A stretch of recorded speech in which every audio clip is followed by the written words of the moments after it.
ممكن أكمل كلامي ولا أنقط؟ يعني معك اللقط، ممكن أكمل كلامي ولا أنقط ولن أخرج من هذا الموضوع، على شرط إن خرجت عن الموضوع أنقط، ولكن أكمل كلامي. معك اللقط. نسمع ردك. طيب، أنت الآن ملزم كما تعرف أسلوب المناظرة والمحاورة أن تقول نعم عندي سلف في هذا الموضوع، أو أن تقول ما عندي سلف. أما وأنك اعترفت أنه لا سلف لك في هذا الأمر فتفضل اعتذر. أما قولك أنني ترضي بمعنى كذا، بأي معنى؟ شوف أخونا الفاضل، بأي معنى تترضى؟ بمعنى الدعاء، بمعنى البغض، بمعنى الحب، أي معنى؟ هل لديك سلف في أي معنى من المعاني؟ أنا الآن انتبه، لا أريد أن أعرف المعنى، ولا أريد كيف تترضى، ولا أريد الفرق بين الترضي عن الصحابة والترضي عنه، لا أريد أي معنى. بأي معنى كان، عندك سلف أو ما عندك سلف؟ المايك لك. بارك الله فيك.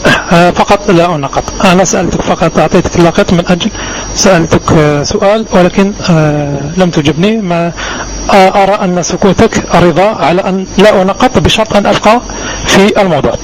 أثبتنا شيئا أنا والأدمن، أنت قلت شيء وأنا أثبت أنا والأدمن الحج وعد رقم 4 أنه أهل السنة والجماعة لا يوجد أحد من أهل السنة والجماعة يوالي يزيد ابن معاوية، ولا يوجد أحد من أهل السنة والجماعة يترضى عن يزيد ابن معاوية. أشكرك على هذه النقطة، وهذا دليل على أن أهل السنة والجماعة يفضلون الحسين.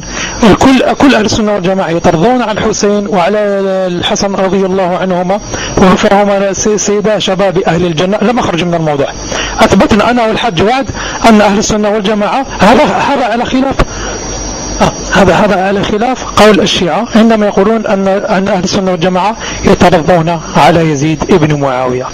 الحمد لله وصلنا إلى هذه النقطة. بالنسبة يعني سؤالك الثاني، قال هل أهل السنة والجماعة هل سبق وأن ترضى أحدهم على يزيد ابن معاوية؟ لم أعلم في التاريخ أن أحد من أهل السنة والجماعة، أحد من علماء أهل السنة والجماعة ترضى على يزيد ابن معاوية، وأنا أثبت القول الذي قاله الأدمن الحج وعد. معك لقط.